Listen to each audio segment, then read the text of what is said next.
You will recognize that they are of your wife, Kim. Are you sure, Dr. Khan? Taken this morning, Mr. Kang, in the Margala Hills area. The man is a first secretary in British High Commission and the MI6 resident in Islamabad. The arrangements are almost complete. I'll be in touch. Bye. Our intelligence tells me that she was planning to take you along with her. If that is not true, Mr. Kang, then you have to prove your loyalty. You have to do it yourself. So, what have you decided? My information is that she is planning to defect along with a lot of sensitive information about our two countries.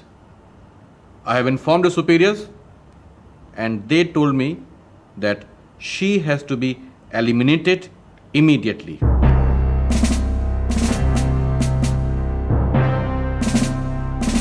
Yes. Dr. Khan, my duty is to serve my great leader. I will do what you say.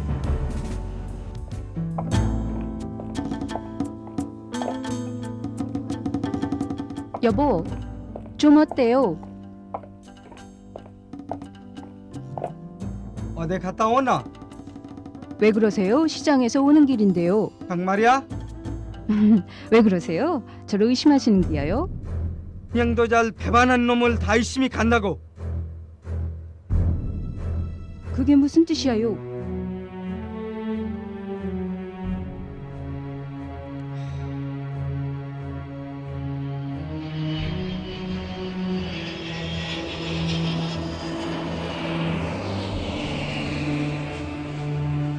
이놈은 누구야?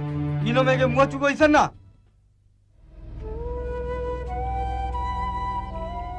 저는 숨이 막힙니다. 그래서 우리의 자유를 사고 싶었습니다.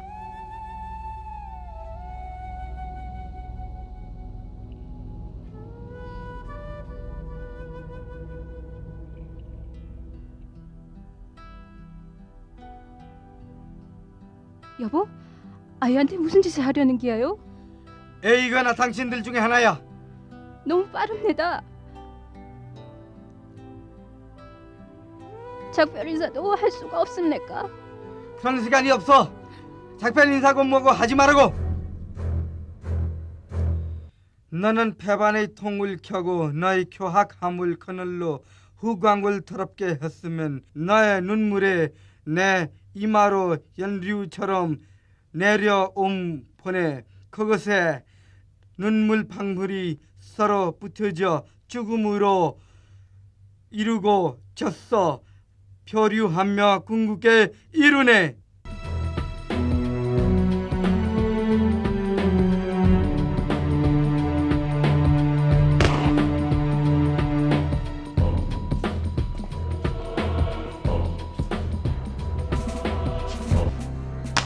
Abdul ए लाश नू military hospital दे mortuary च फेकवा दे। जी जनाब। Kim's death was largely ignored until Japanese intelligence confirmed that a prototype centrifuge was smuggled with her coffin on a special flight, and the CIA later obtained details. Kang left Islamabad soon after murdering his wife. The State Department imposed sanctions on both the Changwang Sinyong Corporation and on Dr. A.Q. Khan Research Laboratories for their role in the barter. North Korea doesn't have many assets that it can work with. The main assets it's got are the ability to counterfeit money, run a drug trade, sell missiles, sell nuclear technology and nuclear material. And as we have seen, it appears that there was an exchange between Pakistan and North Korea with respect to missile technology going one way and nuclear information or technology, and I don't know how much may have transferred, whether it was technology, blueprints, materials and equipment or what, but there seems to be a very strong belief that there was an exchange, a barter arrangement, if you will, between Pakistan and North Korea at some time in the past, and probably not that many years ago. Dabolim in Goa on India's western coast houses the mainstay of India's Fleet Air Arm. It is a base bristling with activity. It's the hub of the Indian Navy's maritime, airstrike and reconnaissance activities. These activities have acquired a greater importance after 9/11 as the Indian Navy now closely coordinates Indian ocean patrols with the US Navy. The barter trade in nuclear missiles and nuclear weapon technology between Pakistan and North Korea was conducted by sea.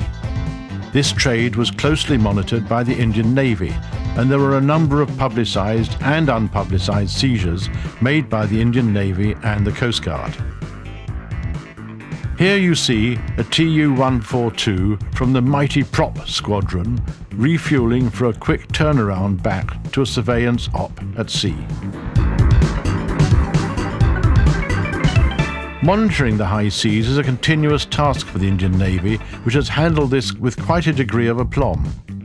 It was only after 9/11 that Western intelligence agencies began to take notice of such intelligence from India.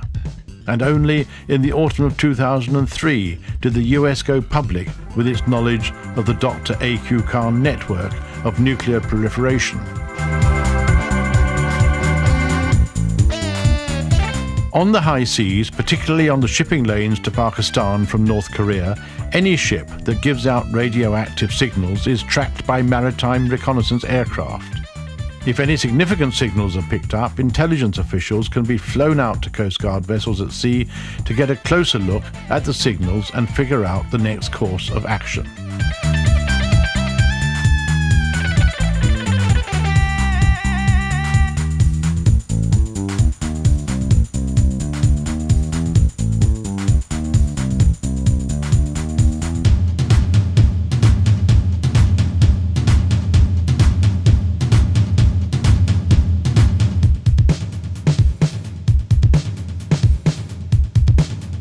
The sea lanes in the Arabian Sea that lead to Karachi are no longer safe from interdiction if the cargo is related to nuclear weapons.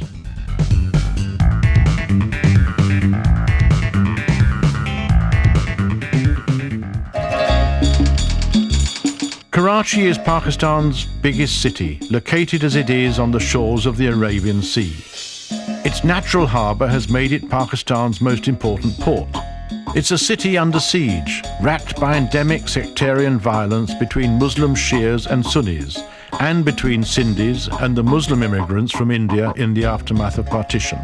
Karachi is also a city of terror, where, to use a Maoist cliché, power flows from the barrel of a gun. It is home to private armies and terrorist groups that have fed the war zones of Bosnia, Chechnya, Afghanistan and Kashmir with an unending supply of warriors drawn from its schools of terror.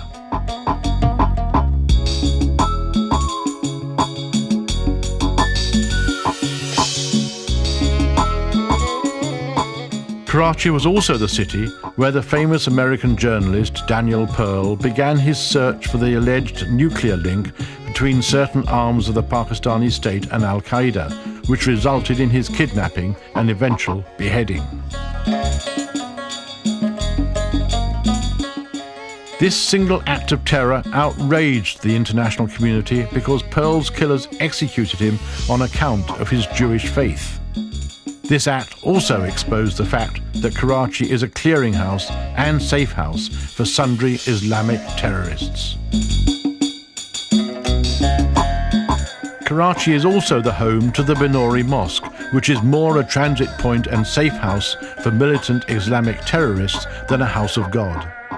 It also houses the Jamia Ulum-e-Islami Madrasa, whose most famous alumni is Maulana Masood Azhar, an international terrorist and exponent of militant Islam. Such men have used Karachi's intricate network of mosques to seek refuge and regather before striking again. It was this crafty use of religion in its most virulent form as an instrument of state policy that had become the hallmark of Pakistan's military establishment.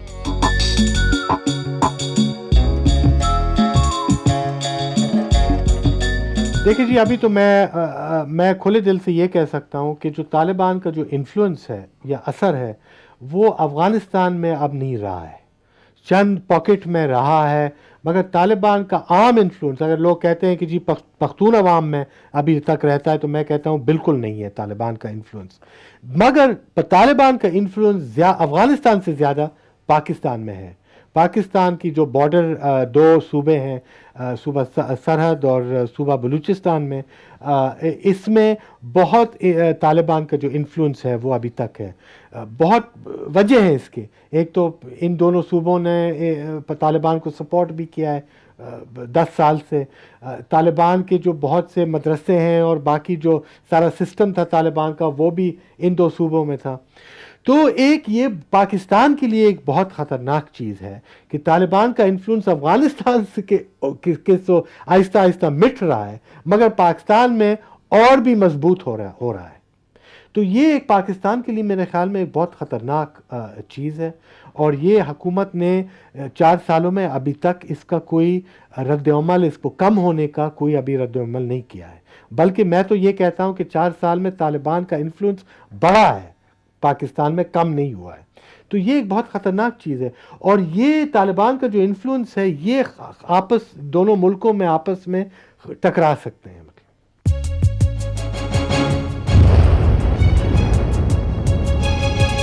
After 9/11 exposed the Pakistani intelligence community's close links with the kamikaze hijackers and their combined linkages with bin Laden and the Taliban, a proper understanding of the Pakistani puzzle becomes essential to global security. General Zia-ul-Haq, who ruled Pakistan from 1977 to 1988, came to power in the aftermath of the debris of 1971 and the dismemberment of Pakistan. Zia excelled in playing to the gallery in America and used and manipulated America by projecting himself as the last crusader in the war against Soviet communism. Musharraf, like Zia, came to power in 1999 in the aftermath of Pakistan's humiliation in the Kargil War. 9/11 provided him with the opportunity to project himself as both America's last hope and as the West's last crusader against militant Islam. Both Zia and Musharraf successfully overcame the two humiliating milestones of 1971 and 1999 in the history of the Pakistani army that should have also put paid to the notion that the army was the saviour of Pakistan. Furthermore, 9/11 brought in massive dollops of US aid, and the Bush administration has given Musharraf a pretty long rope, even though Musharraf has successfully failed to arrest or kill bin Laden, and has also prevented US troops from independently scouring the Pakistani border areas with Afghanistan.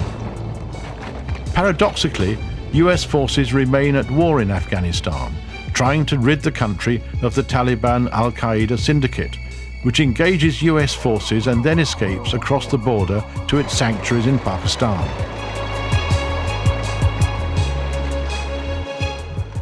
देखिए जी, मेरे तौर पे तो जाहिर है कि तालिबान को support इधर से मिल रही है। उनका जो खुराक जा रहा है, उनका जो असला जा रहा है, पैसे, कपड़े, जो भी कुछ ऑर्गेनाइजेशन है उनकी, ज़्यादातर इधर से जा रहा है, और जाहिर है कि इधर से सपोर्ट भी मिल रहा है, और बहुत नमूने सपोर्ट हो रहा है। मेरे ख्याल में अलकायदा भी सपोर्ट कर रहा है, JUI भी सपोर्ट कर रहा है, कुछ शायद ये भी हों कि रिटायर्ड ISI वाले वो भी सपोर्ट कर रहे हैं। ड्रग्स माफिया जो है, ओपियम माफिया जो है, वो भी सपोर्ट कर रहा है। On Pakistan's eastern border with India, terrorist attacks continue in Kashmir, though now at a reduced level. The nuclear proliferation business is also somewhat under the wraps, and Dr. A.Q. Khan officially censured. However, how long will the lull last? Will the US continue to be squeamish in dismantling the cradle of terror? Undoubtedly, therefore, the last laugh will invariably be had by President Musharraf, who is far from having fired his last shot.